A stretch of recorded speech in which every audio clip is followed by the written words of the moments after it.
Welcome back as we continue our exploration and our fourth part on Sabbath and others. So last time I just talked about how we're connected and the foundation of this whole idea of Sabbath and others. That way God created us, we're inextricably linked together. Paul reminds us that we're the body of Christ, that it has many parts and each part is very important. So from the very beginning, we've been connected to each other. And that connection means that what we do has actions on others. I think about Brooklyn and Lennox, my 4-year-old and my 2-year-old. If Lennox takes one of Brooklyn's toys, all out chaos ensues because even though he wanted to play with it and she might not even been around the room when he took it, if it wasn't where she left it, it has implications for her and her demeanor. That's a funny, playful example, but that's what Swoboda is talking about in his book when he talks about Sabbath and others. It's what the Bible tells us, that we're just connected and that our actions have implications for others. Now I want to take this a step further. All of us have phones, pretty much. All of us have some kind of phone. I laugh, my mom just recently got a smartphone. She went from the old flip phone to a smartphone. But now you know what she does? She plays all sorts of games on her phone. We're all drawn into the screens in our lives. There's so many screens everywhere, and those screens draw us in. So when we think about Sabbath and we think about finding that time to rest, how many of us can take a step back from the screen? How many of us can maybe set some things up? Maybe it's putting something on our email that says, hey, if you write me an email, I'm intentionally taking some time away from the screen to recreate myself, to rest, to refocus. What would that look like to have an auto response one day out of the week where you just take time away from your screens, from your computers, from your email, from Facebook, from Twitter, from Instagram, from what other social media platforms that I don't even know? Or in the case of my wife, what would it look like to just not online shop one day a week? Just not online shop. What would it look like to take that away? Because think about how much time we lose in relationships when we're sucked into our screens.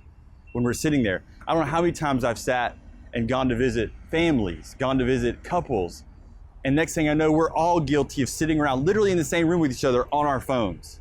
And we're like sitting right there. Or my favorite thing is when I used to go, and now I'm back and I can do this again, now that I'm back in Northeast Florida.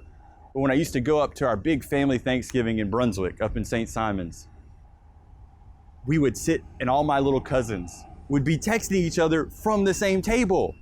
Like from the same table. They're sitting there and texting each other.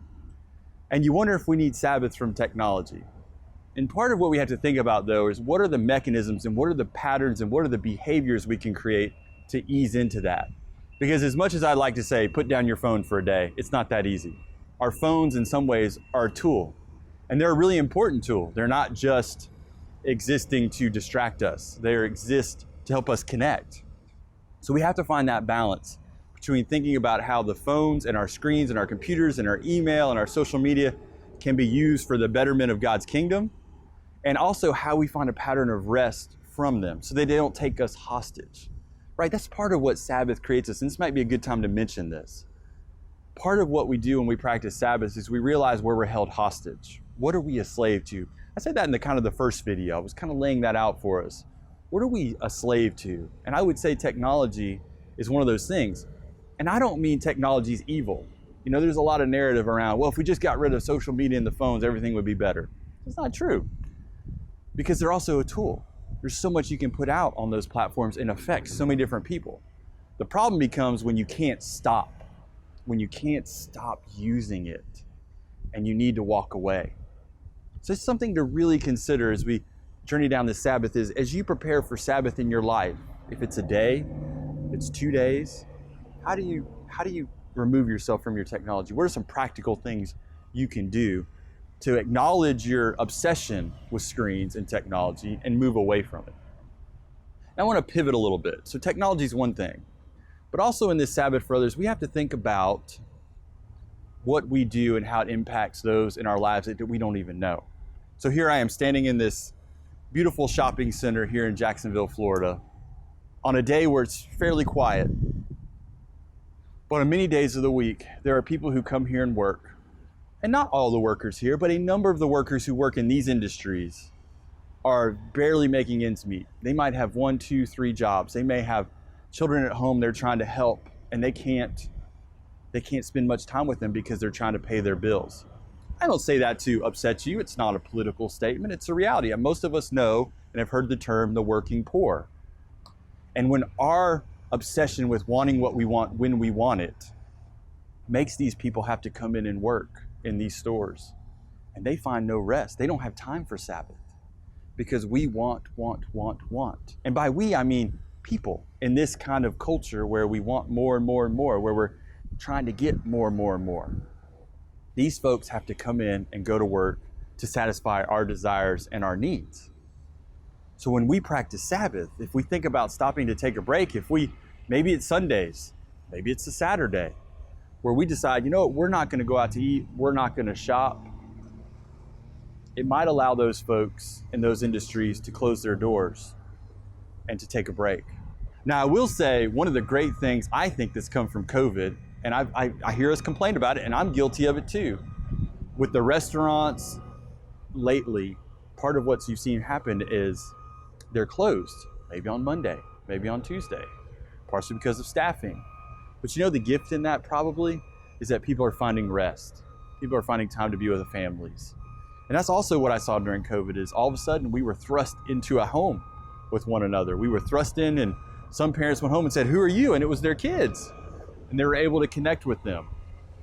And I think that was true for our working poor. And it's important that we remember what we participate in, what we choose to do impacts those around us. It impacts the people we know, and it impacts the people we don't know. So part of what I want us to consider when you think about this and this shopping center is that this is great. It's great to go out and get those things we want, but remember how it impacts those around us and those people who can't take a break because they're trying to pay their bills. So maybe as we think about Sabbath and we practice Sabbath, let's think about those folks and how we can slow down, support them by taking a break, but also support them in other ways. And that's part of what God's kingdom is about. That's what it means to be a Christian. It's what it means to be one who serves, not gets served. And that's really important. And Sabbath helps us refocus. Because remember what I said at the very beginning, Sabbath is all about remembering whose we are and who we are in that reality. And if we are God's people, and we are connected together, and we love one another, and we believe everybody's a child of God, then it is our duty to support them. It is to find the rhythms of rest to model that for those we work with and those whom we consume things from. To find those rhythms of rest and recreation and help them find those rhythms of rest and recreation. So Swoboda argues, he makes a very big point in his last chapter in Sabbath for Others, that if we practice the Sabbath, maybe those who are marginalized, those who are on the outskirts, who are struggling to make ends meet might find rest. If we practice Sabbath, we find a way to support and we hold one another. And I'll leave you with the biblical story of that in practice. You may have remembered in the first and second videos I talked about the Jubilee. So every 7 years, they're supposed to take a break from work. And we're going to talk about this in Sabbath for Creation coming up. I'm going to give you a little teaser here. Every 7 years, and then every seventh 7 years, so every 49 years, you're supposed to release all your slaves, return all the property you bought back to the person you bought it from. Anybody who has debts, you're supposed to release those debts with no interest. Imagine what that's like. That's Sabbath lived out in a very real way. Why can't we do that now? What does that look like? This is where we have to challenge ourselves as Christians. This is the reality of what it means to be connected to one another, that our actions matter. We're sucked into our screens, we're not helping those around us.